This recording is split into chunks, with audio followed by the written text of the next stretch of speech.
I am sure loving this spring weather. Ron Robinson here with GOP Tech Week, and for the next 4 weeks we're going to be doing a special security report giving you one important security principle each week. We're going to do that for 4 weeks, one very simple principle each week. This week we're going to talk about secure browsing and using a secure browser. And the browser we're going to be discussing is the one everyone's heard about, Tor. It's important that you go ahead and download this browser, and what you're really going to learn is something really affirming and really confirming, is that it's easy to use, it's not scary, it's just like all the other browsers you've used, except it helps keep you anonymous. Did I promise you simple and easy? I think I recall promising you simple and easy. So the first thing you have to do is you have to find Tor so you can download it. Tor is spelled T-O-R, and it's at a website called torproject.org. But I'm going to look for it on Google just to help you out. So I'm going to type in download Tor. You can see I've done it before because it's guessing that's what I'm going to type in. And there we go. We're at the Tor project. They're even publishing the icon so we can recognize it and say, yep, that looks like Tor to me. So I'm just going to click on download right here and go to the download page. Now, I'm running on Linux because I'm always concerned about security, and Linux is the most secure system out there. So I'm going to click on Linux, but I do want you to note that it is available for Microsoft Windows and for Apple and for smartphones, and you can even get the source code because it is open source. So I'm going to click on Linux, and I'm going to download the 64-bit version, and you can see here that it's downloading just fine. Takes just a few seconds to download, and then we're ready to install it. On Windows, Macintosh, or Linux, all you have to do is click on the file to get it to install. What could be simpler? Nothing could be simpler. So I didn't put you through the ordeal of having to watch me install the Tor browser. It's the same on any computer anyway, and you've done it before with other programs. So now I've dragged the Tor browser icon out onto my desktop. So I'm simply going to double click it. And here we go, it's coming up. And there we go.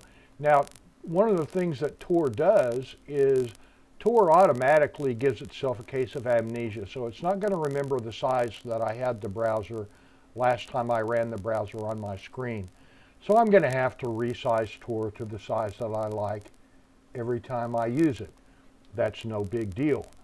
Now, when Tor first comes up, you'll notice that it's telling you that you're using Tor, and right here it gives you some tips on staying anonymous. And I would strongly recommend that you read that because that's going to give you some tips that can really help you.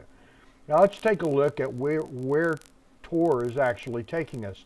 I'm going to click on this little down caret right next to the onion icon. By the way, Tor stands for the Onion Router, and very nice little deal to have. I'm going to click for a new identity, and I'm going to tell it yes, never ask me again. I'm going to restart the Tor browser, and it's going to give me a new identity. I didn't really need one. I just wanted to show you that the capability is there. And I'm going to click on the down caret icon. I'm going to establish a new circuit this time. And let's go to someplace familiar like Google.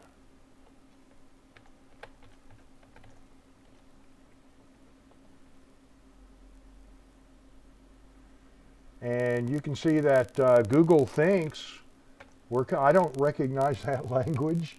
Let's find out what that is. We're exiting in the Netherlands, so I would assume this is Dutch.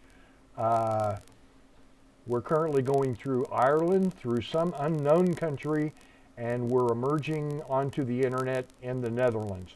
So a lot of times when I go to Google, Google is going to think I'm a Dutch speaker because I'm going to Google from the Netherlands. Usually there's an English link right there, so I'm going to click on English, and I'm not a robot. Google is suspicious about me now. Try again later. Okay. Sometimes you're going to have a little bit of trouble using Google because Google won't function for you if it can't track you. Don't be evil. So I'm just going to go ahead and clear that out. I'm going to go to the Drudge report. I would suggest that you not set up bookmarks in Tor. As you can see, the Drudge report looks exactly like we always expect the Drudge report to look. But we're looking at it from Holland, from the Dutch Republic. And let's go to Breitbart.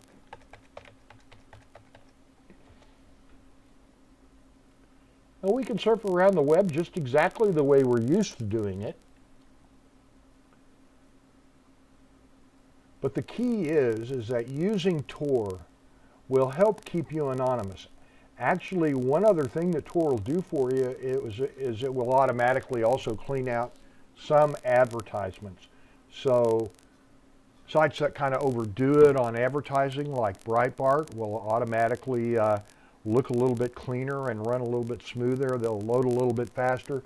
So one big plus of using Tor is we won't see quite as many advertisements. We won't see quite as many pop-up advertisements. So Tor is very, very easy to use. As I mentioned a moment ago, Tor actually stands for the Onion Router. It is open source, and the original source for the Tor project came from the United States Navy. Now, I was in the Army, but I have to confess that the Navy does have some pretty good programmers. And it was years and years ago that the Navy took the project open source, and then the project forked into the Tor project. So the Navy, if they want to help with making Tor more secure, they can, but if they want to sneak some stuff into the Tor project, they probably won't be able to, because the other Tor programmers would spot the ruse and make sure that hacks are kept out of the code base for the Tor project. So Tor is a very, very easy browser to download and to use.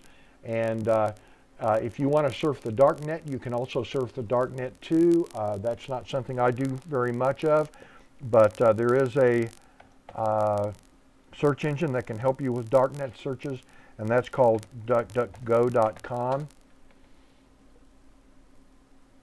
And DuckDuckGo is a search engine that doesn't track you. It's very nice. Used to be a little bit not that useful, but DuckDuckGo has really grown over the last few years. So I'm just going to type in darknet. I'm going to see what I get. Okay, there you can go out and surf the darknet if you want to.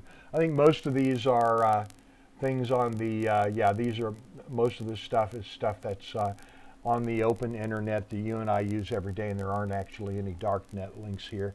But if you ever see a web address that ends in .onion, then that would be a darknet web address.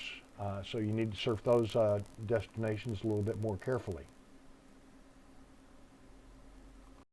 I'm Ron Robinson. Thanks for being with me, and thanks for watching GOP Tech Week.